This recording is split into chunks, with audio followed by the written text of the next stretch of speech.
Yo, what is up? Hello and welcome to a brand new video. So today I thought I'd do something a little bit different and I'll tell you a story. Now this is a story of how I became a missing person, like with the police involved and shit. That's the sound of the police!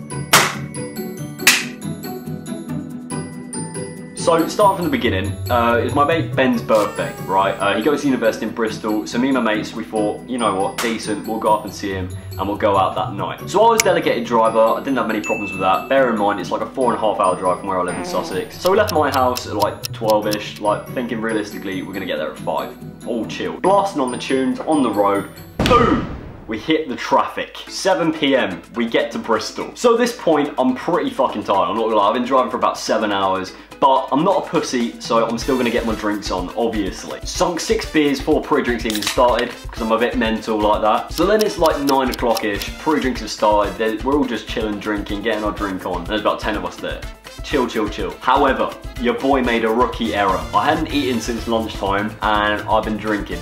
So those 6 beers and 4 triple bodies have hit me like a fucking train. I was wrecked. I just was. I was completely and utterly wrecked. So at this point, the taxi's on its way, and I'm just chatting absolute waffle in the corner to this, like, he's like 30 years old, and I'm talking to him about his fucking landscape gardening business, and I'm just off my rocker. But, you know, I've got a buzz on, I'm feeling good. Anyways, we got to the rave, and this isn't some sort of like normal nightclub sort of thing where there's like loads of security. This is just like a 2-man job where there's like 2 security guards, and then you get in and you're absolutely fine. So I literally just had to look sober for about 2 minutes and then I'm in. I can't even string a conversation together, gone, right? So what happens then? Well, I don't get in, obviously. But because I was queuing behind my mates, like I was the last one out of all of us, but they didn't know I didn't get in. So I thought, fuck it, I'm gonna go sit on the curb until I sober up a little bit, and then I'm gonna try and get back in. An hour goes by, I must have fallen asleep on the curb, and I woke up with my chunder.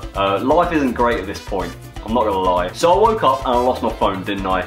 So it either got stolen while I was asleep, or I just don't even know. But either way, I was fucked. I was up shit creek. I'm in a city I don't know, my mates don't know I'm lost, and I'm drunk as fuck. So, me being logical in my drunk self, fuck it, you know what, I'll go back to my mate's house, and everything will be chill. All of a sudden, I bump into a fellow drunk. He asked me if I want to get in a taxi, so I thought, oh, I'm going that way anyway, fuck it. So I got on the taxi, he dropped me about 20 minutes into the city. I don't know whether I was going the right direction or not. Now, the only directions I'm going off to find my mate's house is a Sainsbury's local, because he lives next door to a Sainsbury's local, so that's it. I don't know the road or the address or anything. Turns out, Bristol have the most amount of Sainsbury's locals than any city in the country. So even further from my destination, I ask about 25 people for directions to a Sainsbury's local.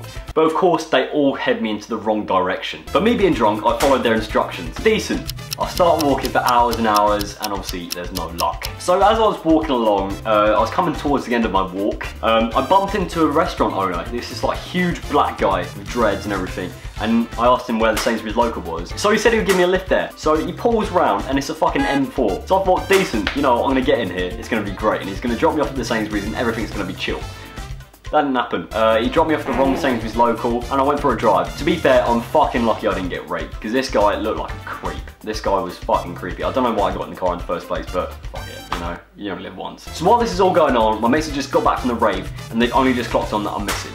So they call the police and they report that I'm missing. So now being even further from my destination, I said to myself, fuck it, I'm just gonna get a taxi and drive to every Sainsbury's local in Bristol until I find it. So after 2 and a bit hours in the taxi, I finally make it back to my mate's house at 7 AM, and £150 later. I crashed on the bed and I just went to sleep. So I wake up a few hours later and I explained to everyone what happened to me that night. And then all of a sudden I hear a knock at the door. And who is it? It's the fucking... That's the sound of the police! So they sorted me out, they took a few details, they realised that I'm fine, and they just went back to whatever police do. So in review of that night, I lost my iPhone 7, £50, £150 on a taxi, and my dignity. And the worst thing is, I had to drive 5 hours back home as well. So yeah, not the best night out I've ever had. No, not great. I suppose if you can take anything from this story, just don't be a dickhead like me. Or do be a dickhead if you want some adventures in your life. But either way, just don't be a dickhead. But yeah, that is the story of how I became a missing person with the police. However, if you guys did enjoy this video, be sure to hit that fat